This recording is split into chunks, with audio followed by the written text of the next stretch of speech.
Hello everyone, Hindi education point YouTube channel में आप सभी का स्वागत है। विशेषकर ये वीडियो कक्षा 9 के सीबीएसई जो विद्यार्थी हैं उनके लिए है। और जो कॉम्पिटिटिव एग्ज़ाम है उसमें भी अर्थ के आधार पर वाक्य भेद से प्रश्न बनते हैं सामान्य हिंदी के अंतर्गत। तो ये टॉपिक बहुत ही महत्वपूर्ण है क्योंकि वे है आसान, लेकिन अगर एक बार आप समझ जाएंगे तो आपके लिए और ज़्यादा आसानी इसमें होगी। तो सीबीएसई के रिगार्डिंग ही मैं इसको यहाँ पर एक्सप्लेन करूँगी, लेकिन साथ ही ये कॉम्पिटिटिव एग्ज़ाम के लिए बहुत ही हेल्पफुल है। तो अन्य सभी जो सामान्य हिंदी से संबंधित तैयारी कर रहे हैं, चाहे वो किसी भी प्रतियोगी परीक्षा की तैयारी कर रहे हों, वो भी इस वीडियो में बने रह सकते हैं। तो प्यारे बच्चों, क्लास 9th में आप सभी जानते हैं कि 4 मार्क्स का एक टॉपिक है अर्थ के आधार पर वाक्य भेद। आज हम उसकी बात करेंगे क्योंकि वाक्य अर्थ के आधार पर पढ़ने से पहले हम वाक्य समझेंगे, क्योंकि वाक्य भेद आपके क्लास 10th में भी हैं जो रचना के आधार पर हैं, वहाँ भी वो 4 अंक के हैं। तो पहले हम वाक्य को समझते हैं कि वाक्य है क्या। आपने छोटी क्लासेस में भी पढ़ा होगा कि देखिए, आप स्क्रीन पे भी देख सकते हैं कि वाक्य किसी भी भाषा की सबसे छोटी एवं सार्थक इकाई होती है। सार्थक मतलब क्या होता है? मीनिंगफुल।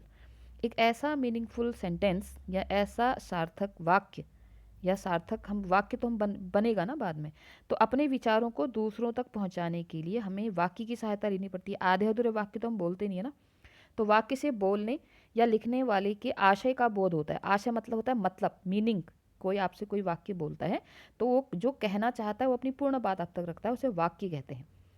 तो इसके लिए किसी भी वाक्य में क्या आवश्यक है कि शब्दों का व्यवस्थित समूह होना चाहिए, उस पर जो पूरा पूरा अर्थ वो स्पष्ट होना चाहिए। इस आधार पर कहा जा सकता है कि सार्थक शब्दों का ऐसा क्रमबद्ध समूह जिससे अभिष्ट आशय, अभिष्ट का मतलब होता है इच्छा, अभिष्ट को अगर आप तोड़ेंगे तो अभि प्लस इष्ट, और इष्ट का मतलब होता है इच्छा, ठीक है, इस शब्द से बना है। तो जिससे इच्छा आशय पूरी तरह स्पष्ट हो, यानी कि जो हम उनसे कहना चाहते हैं वो बात पूरी तरह स्पष्ट हो, उसे वाक्य कहते हैं। अगर मैं आपके लिए बहुत ही साधारण शब्दों में कहूँ, क्योंकि क्लास 9th में जो क्वेश्चंस बन रहे हैं वो परिभाषित करने वाले, उदाहरण बनाने वाले, परिवर्तन करने वाले इस प्रकार के हैं। एमसीक्यू पैटर्न हट चुका है, पिछले साल तक एमसीक्यू पैटर्न था। एमसीक्यू पैटर्न बोले तो बहुविकल्पी प्रश्नों का पहले निर्माण होता था ग्रामर में, अब नहीं है। तो अब प्रश्न कैसे आ सकता है कि वाक्य किसे कहते हैं? तो आपके पास आंसर सबसे सिंपल होना चाहिए। वाक्य वह है जहाँ पर हम कह सकें सार्थक शब्दों का ऐसा क्रमबद्ध समूह जो एक पूर्ण अर्थ प्रकट करता है। ठीक है, आप मेरी परिभाषा को भी जो मेरे द्वारा बोली गई इसको भी आप लर्न कर सकते हैं, ये बहुत ईजी है। वाक्य क्या है? सार्थक शब्दों का ऐसा क्रमबद्ध समूह जो पूर्ण वक्तव्य या पूर्ण बात प्रकट करता है, उसे वाक्य कहते हैं। ठीक है, तो वो वाक्य क्या है? शब्दों का, सार्थक शब्दों का क्रमबद्ध समूह। क्रमबद्ध इससे सिस्टमैटिक भी होना चाहिए। ऐसा नहीं ना कि आपने 2-4 शब्द पकड़े और घुमाए और उनको फेंक दिया, ऐसा नहीं होता है। सिस्टमैटिक जो क्रम होता है, तो क्या बोलेंगे? क्रमबद्ध समूह जो एक अपनी अर्थ पूर्ण बात व्यक्त करता है, उसे वाक्य कहते हैं। तो 1 नंबर का प्रश्न हमें पता चल गया, वाक्य की परिभाषा हमें पता चल गई, क्योंकि मैंने आपसे कहा परिभाषित प्रश्न यहाँ पर आते हैं, उदाहरण करने के लिए आते हैं, कितने भेद हैं इतने ये समझ में आते हैं। ठीक है, एक प्रश्न हमारा तैयार हो गया। अगला है वाक्य के अनिवार्य तत्व। यहाँ से प्रश्न नहीं आता, लेकिन आप फिर भी समझिए कि वाक्य के अनिवार्य तत्व क्या होता है, मतलब वाक्य को बनाने के लिए क्या क्या चाहिए। तो अभी हमने डेफिनेशन में वो कंप्लीट कर दिया है। हमने परिभाषा में बोला ना कि सार्थक होना चाहिए, अर्थ होना चाहिए, योग्यता होनी चाहिए कि अपनी बात दूसरे तक जा रही है, आकांक्षा मतलब इच्छा होनी चाहिए, जो हम कहना चाहते हैं वो उसमें कंप्लीट होनी चाहिए। तो इसमें ज़्यादा हम नहीं जाते हैं, बस वाक्य के अनिवार्य तत्व वही हैं जो हमारी परिभाषा में आ रहे हैं। सबसे इंपॉर्टेंट है वाक्य की विशेषता क्या होती है। कोई वाक्य है तो उसकी विशेषता क्या है? वाक्य की सबसे बड़ी विशेषता यह है कि उसमें प्रयुक्त सभी पदों का पूरा अर्थ अवश्य स्पष्ट होना चाहिए। मतलब कोई भी शब्द अनावश्यक नहीं होता है वाक्य में, हर शब्द का एक अर्थ होता है। अगर मैं कहूँ कि मैं ही अच्छी हूँ, देखो इसमें जो ही प्रयोग हुआ है ना, इसका बहुत बड़ा प्रभाव है। अगर मैं बोलूँ मैं अच्छी हूँ और मैं ही अच्छी हूँ, तो दोनों में बहुत बड़ा अंतर है। समझ रहे हैं आप? ये जब आप पद परिचय पढ़ेंगे क्लास 10th में जाके, तब आपको इस ही का मतलब पता चलेगा। ही तो यानी कि वाक्य एक ऐसा मतलब वाक्य ऐसा है कि जो हर शब्द का एक अर्थ रखता है, बिना अनावश्यक शब्दों का वहाँ पर प्रयोग नहीं होता है। अगला है वाक्य के सही अर्थ को जानने के लिए शब्दों का उचित क्रम में होना अत्यंत आवश्यक है। यदि वाक्य में शब्द सही क्रम में नहीं होते तो वाक्य का अर्थ बदल जाता है। ठीक है, तो यानी कि वाक्य हम जैसे कोई भी वाक्य है उसमें शब्द अगर आगे पीछे हों तो उसका अर्थ समझ में नहीं आएगा। ये बात आपने ध्यान रखनी, इसलिए हमने बात की थी कि क्रमबद्ध समूह होना चाहिए, यानी कि सिस्टमैटिक वे उसका होना चाहिए प्रेजेंट करने का। वाक्य में जो शब्द प्रयुक्त किए जा रहे हैं उन्हें सार्थक होने का साथ साथ प्रसंगानुकूल भी होना आवश्यक है। प्रसंगानुकूल मतलब है कि आप जो बात कहना चाह रहे हैं, कई बार बच्चों के साथ क्या होता है, मैं आज ही कॉपी चेक कर रही थी तो बच्चों को ये पता नहीं कि अवज्ञा क्या होता है। अवज्ञा है ना, पत्र में लिख रहे हैं सविनय अवज्ञा आंदोलन। अवज्ञा मतलब क्या होता है ना, सविन अवज्ञा मतलब क्या होता है, अवज्ञा मतलब होता है आज्ञा का विलोम। तो अवज्ञा का प्रयोग मतलब जिस शब्द का हमें अर्थ पता ही नहीं है उन शब्दों का प्रयोग बिल्कुल ना करें, ठीक है। प्रसंगानुकूल होने चाहिए, मतलब जो बात वहाँ पे चल रही है उससे अनुकूल ही वहाँ पे शब्द होने चाहिए। यदि सार्थक होते हैं तो उनकी अर्थ क्षमता भी अपूर्ण है, तो उनका प्रयोग अप्रासंगिक, अब मतलब कोई अगर शब्द सार्थक है मतलब उसका मीनिंग है, लेकिन वो ऐसी जगह यूज हो रहा है कि जैसे यहाँ पे लिखा है दिनेश खाना पीता है, पीता का एक शब्द है कि पीना, है ना, लेकिन खाना पीता थोड़ी, तो खाना क्या होता है, दिनेश खाना खाता है। माना कि पीता का एक शब्द का अर्थ है लेकिन वो प्रसंग के अनुकूल नहीं है, ठीक है, तो हमको ये भी ध्यान देना है। अगला है बोलने या लिखने के क्रम में वाक्य के प्रयुक्त शब्दों में निकटता होना आवश्यक है, तो वे अर्थ में व्यवधान उत्पन्न करते हैं, ठीक है। तो खाली विशेषताएं हैं, इसमें हम ज़्यादा ध्यान नहीं देंगे। वाक्य में कर्ता कर्म लिंग का वचन पुरुष तथा कारक में मेल होना अत्यंत आवश्यक है। जैसे मैं कहूँ कि राम खाती है, समझ में आ रहा, राम खाती है, तो ये गलत है, क्यों, क्योंकि राम अगर पुल्लिंग है तो क्रिया भी पुल्लिंग आनी चाहिए। तो यही तो बताया गया है कि वाक्य में जो करता है उसके अनुसार ही उसका लिंग वचन सब आना चाहिए। अब आते हैं वाक्य के अंग। अब प्रश्न यहाँ से आएगा, देखो बच्चों, प्रश्न एक तो वो आया कि वाक्य किसे कहते हैं, परिभाषा आपको याद है। अगला आएगा, अगर आ गया वाक्य विशेषता वैसे आती नहीं है तो वाक्य किसे कहते हैं, पहला प्रश्न ये आएगा।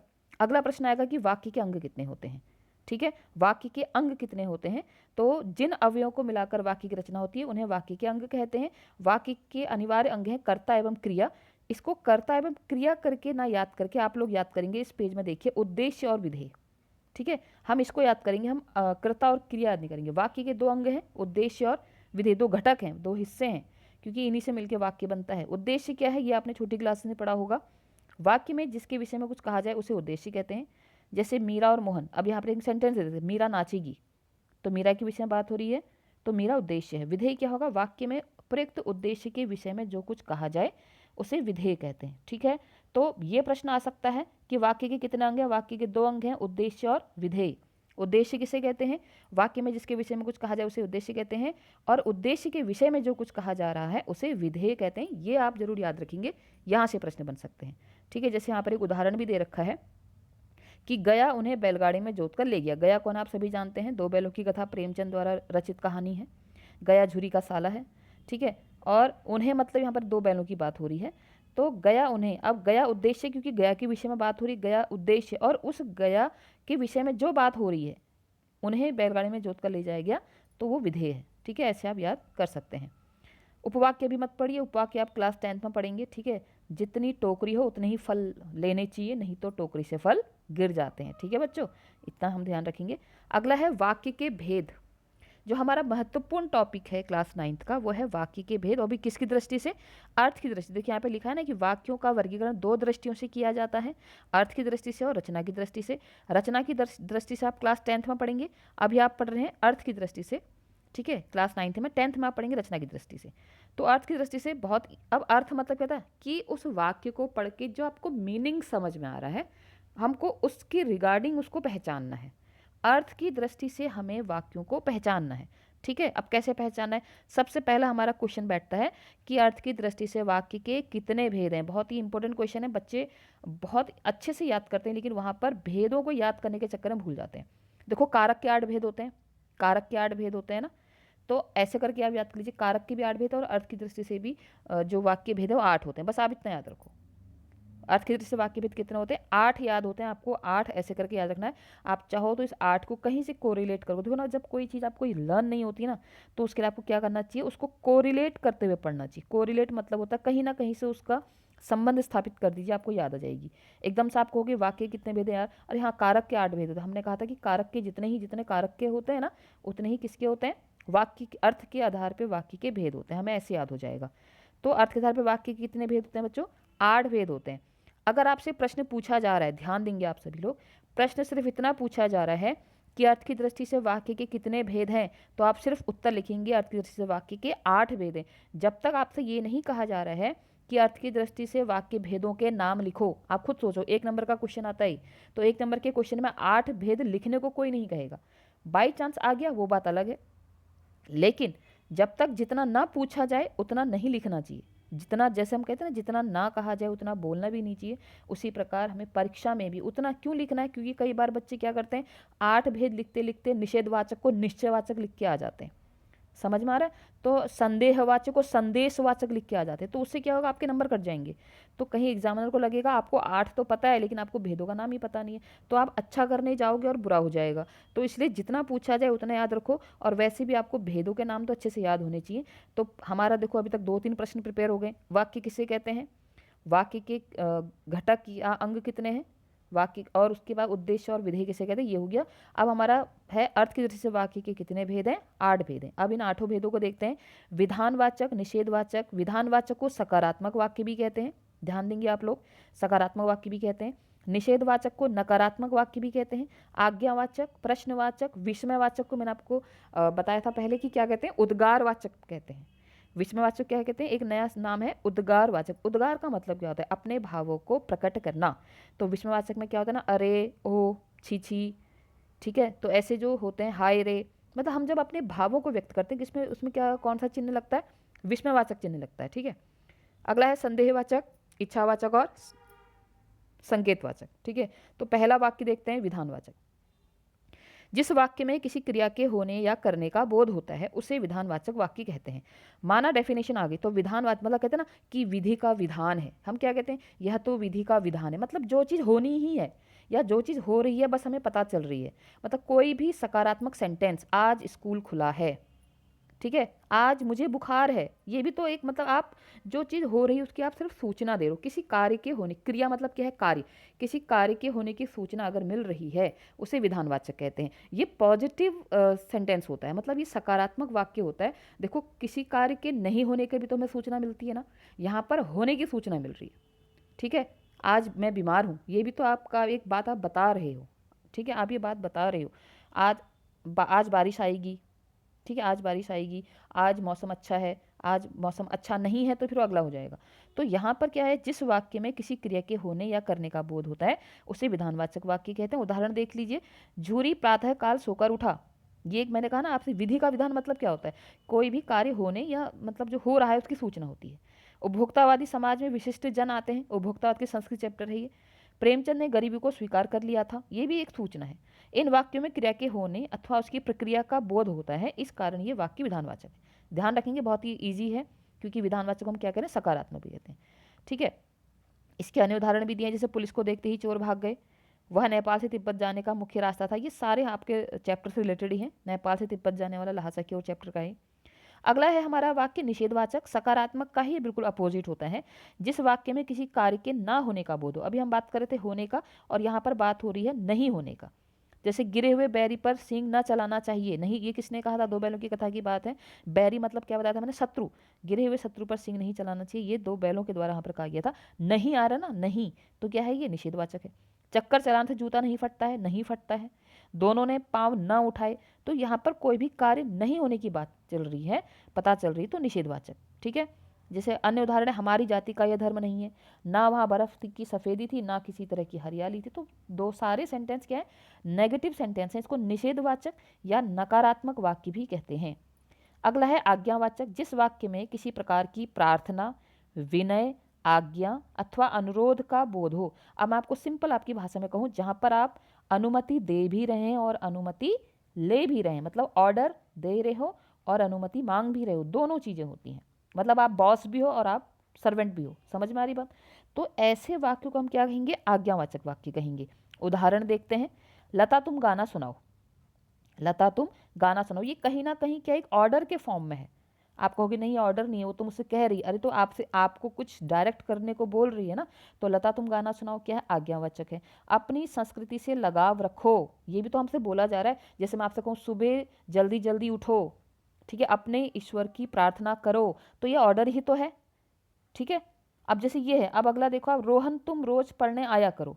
अब आप कहोगे मैम इसमें भी तो संबोधनवाचक ये हमको दिख रहा है ना, विस्मयवाचक चिन्ह दिख रहा है, तो क्या ये विस्मयवाचक वाक्य है? बिल्कुल नहीं, क्योंकि अर्थ के आधार पे वाक्य भेद है बच्चों, हमको मीनिंग पे जाना है।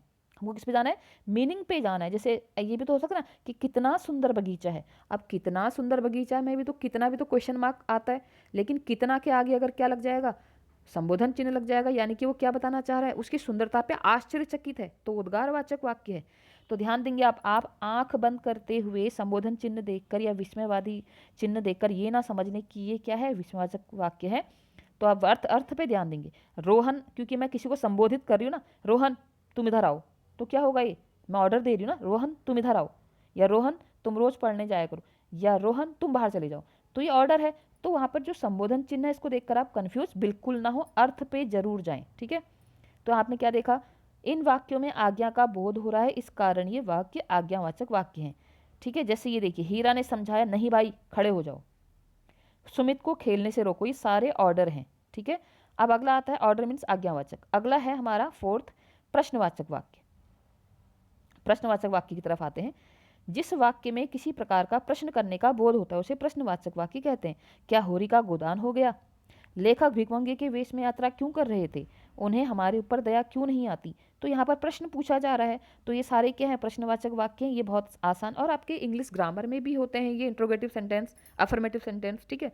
तो उसी प्रकार से ये हिंदी में भी है, आपके लिए समझना ज़्यादा ईजी हो जाएगा। इन वाक्यों में प्रश्न किए जाने का बोध हो रहा है, इस कारण ये वाक्य प्रश्नवाचक वाक्य हैं। प्रश्नवाचक वाक्य भी आप समझ गए। अन्य उदाहरण देख लीजिए, हम गरीबों को क्यों निकाल रहे हैं? पीठ पर सामान लाद कर कैसे चलते? ठीक है, ये प्रश्न है। अगला है विस्मयवाचक, जिसकी मैं बात अभी आपसे कर रही थी, ठीक है। जिस वाक्य में आश्चर्य, मैंने कहा ना उद्गारवाचक वाक्य कहते हैं। क्यों कहते हैं बच्चों? क्योंकि इसमें अपने मन के भावों को हम व्यक्त करते हैं। तो जिस वाक्य में आश्चर्य कि अरे, शोक, ओहो, हर्ष, वाह, विस्मय, फिर वही विस्मय का मतलब भी आश्चर्य होता है, इत्यादि मतलब और अधिक भावों का बोध हो, उसे विस्मयवाचक वाक्य कहते हैं। जैसे अरे, गधे का एक छोटा भाई और भी है, यहाँ पर आश्चर्य हो रहा है, यहाँ पर क्या हो रहा है, आश्चर्य होता है, विस्मयवाचक वाक्य है। आहा, तिंगरी का मैदान कितना सुंदर है। देखो कितना आ रहा है, मैंने अभी आपको एग्जाम्पल दिया था, कितना तो प्रश्नवाचक होता है, लेकिन यहाँ पर ये क्या है, हर्ष है, मतलब खुशी है कि वाह कितना सुंदर काम किया है तुमने कॉपी पर। अगर मैं ये बोलूँ तो क्या है, हर्ष, खुशी से है ना।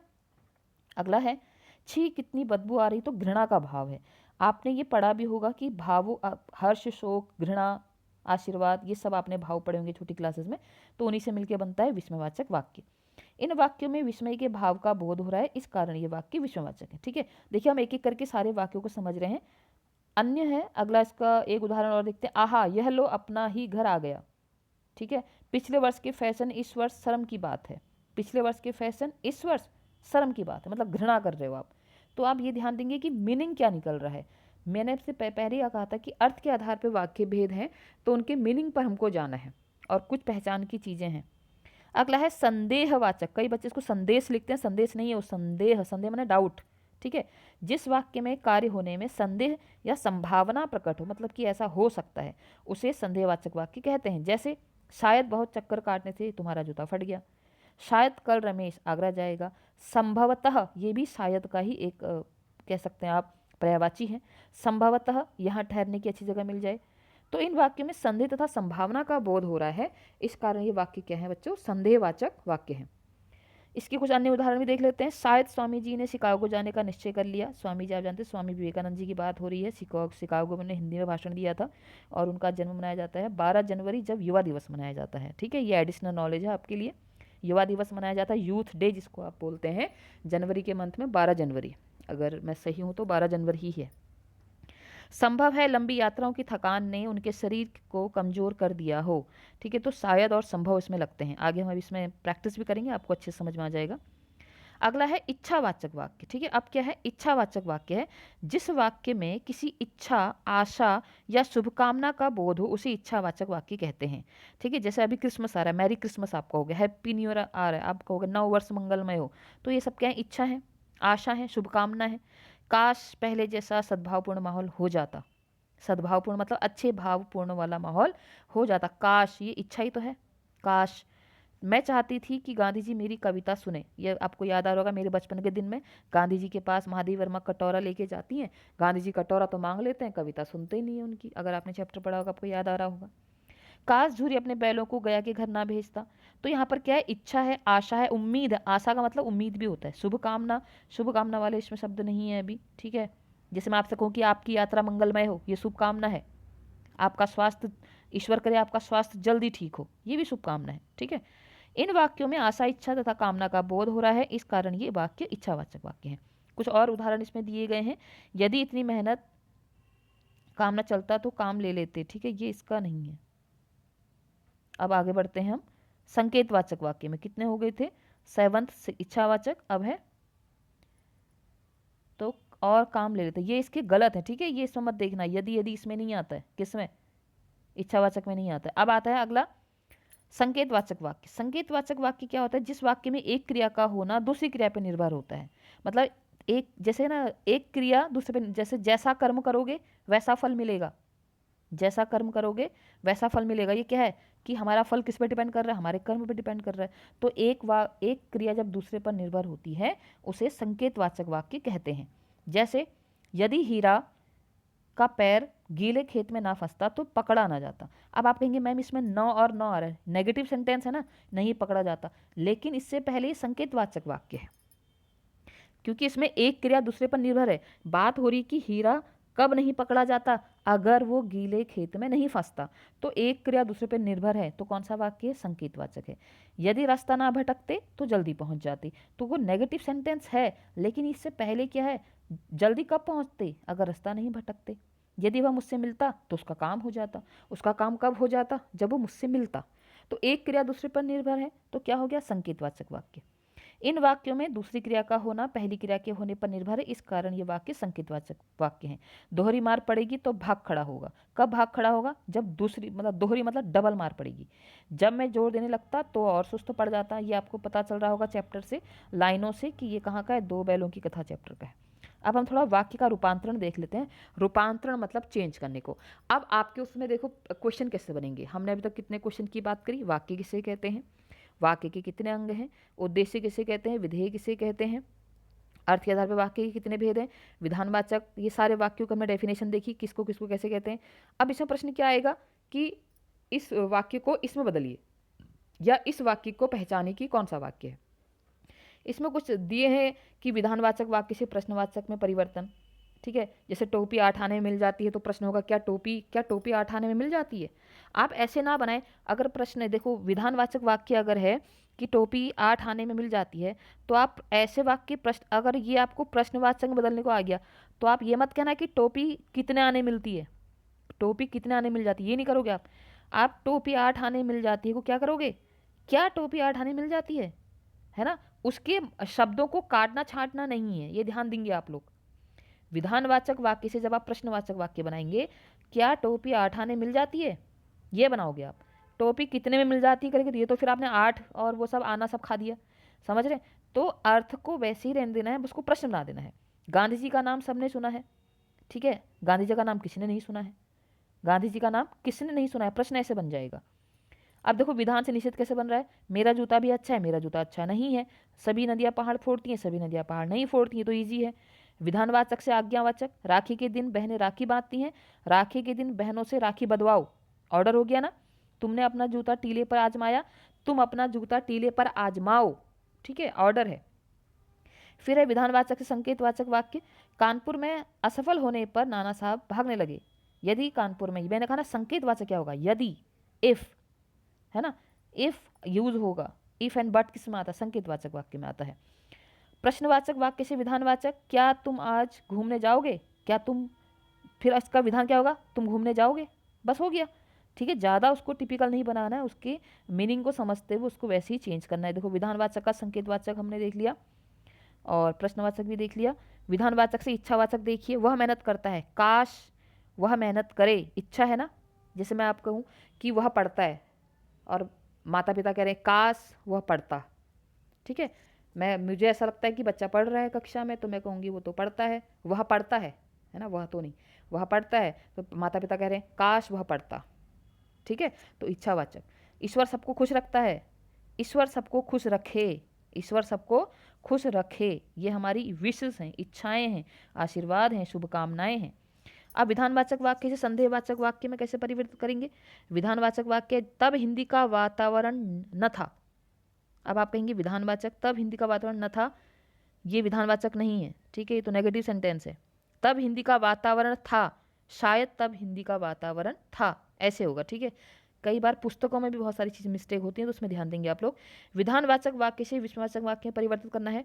सामंतवादी संस्कृति के तत्व भारत में पहले भी थे, ये ठीक है। अरे सामंतवादी संस्कृति के तत्व भारत में पहले भी थे, ठीक है। या वाह अरे, ये दो यूज हो सकते हैं।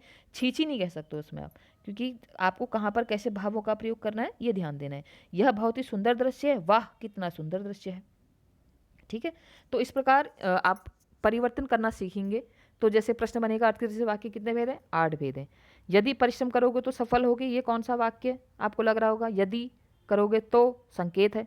यदि अच्छी नीयत होती तो अल्लाह भी अच्छी बरकत करते या ईश्वर अच्छी बरकत करते, तो ये भी क्या है? ये भी संकेत है, ठीक है।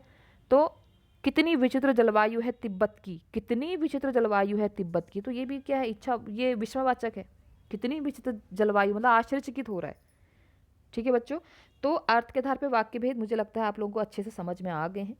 और आप लोग ने इसको, अगर आप पे कोई डाउट है आप फिर से रिवाइंड कीजिए, फिर से दोबारा देखिए, आपको समझ में आ जाएगा। हर एक की परिभाषा यहाँ पर दी गई है। प्रश्नों का निर्माण किस प्रकार होता है आप समझ गए हैं, और चेंज आपको किस प्रकार से करना है, उसके मीनिंग को चेंज नहीं करना है। जैसे माँ थोड़ी संस्कृत जानती थी, माँ थोड़ी संस्कृत जानती थी, विधान है।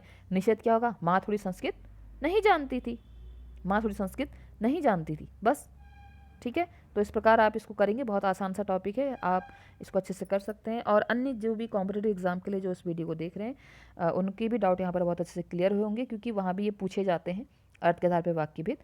तो बच्चों आज के लिए इतना ही। आपका दिन शुभ हो, बहुत बहुत धन्यवाद।